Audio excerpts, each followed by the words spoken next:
මොනවටත් කලින් කොහෙටත් කලින් අලුත් අවුරුදු සිරි කැන්ඩල රේඩියෝ අලුත් අවුරුදු වෙලා වෙන්නේ. ඉතින් ඔයාලට පුළුවන් මේ අයියා කොහෙට කලින් කොහේනවත් කොහක ගෑවුනේ නෑනේ. හරි බං අපේ සීයලාගේ කාලේ වගේ ගෙවල් වලට ඇවිල්ලා කෑ ගහන්න ඕනේ නෑනේ. ඇයි එහෙම නැතුව කොහමද? නෑ බං අවුරුද්දට කලින් කොහා මීඩියා කන්ෆරන්ස් එකක් තියෙනවා. තියලා කෑ ගහනවා. ඊට පස්සේ ඒවා channel වලට බෙදා හරිනවා. ඕනෙම නම් ඉතින් FB live එකකුත් එන්න පුළුවන් කොහාට. අනේ මූත් එක්ක කතා කරලා වැඩක් නෑ.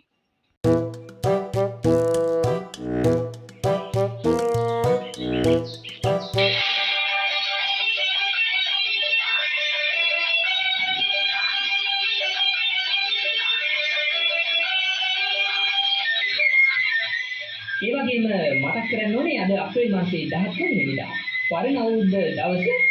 ඉතින් පරණ අවුරුද්ද සඳහා ස්නානය කිරීමට ඇති අවසන් දවස. අවුරුද්ද ලකුණු ඔක්කොම හොද ගන්න ඔයාට තියෙන අවසන් දවස. ඉතින් මේ දවස මගරින් නැතුව ගන්න බාල්දිය යන්න මිලට නා ගන්න හිතේ හැටියට.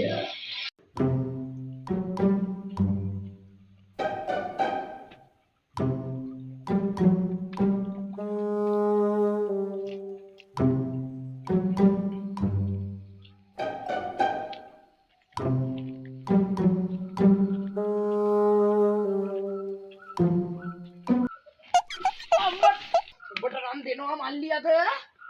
ඕක මට වතුර දාමු ඉරපන්කෝ මේ සීතලේ.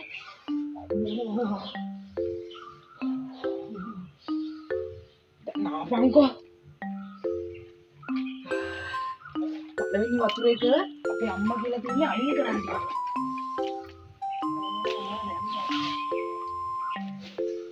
එකයි දෙකයි තුනයි.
වරෙන් මං උඹට ගහන්නේ මාත් මේ කල්පනා කර කර හිටියේ නාන්නේ කොහොමද කියලා. මනේ මට හිතයි කරන්න ආදරේ තනිකම් මේ පාළුවේ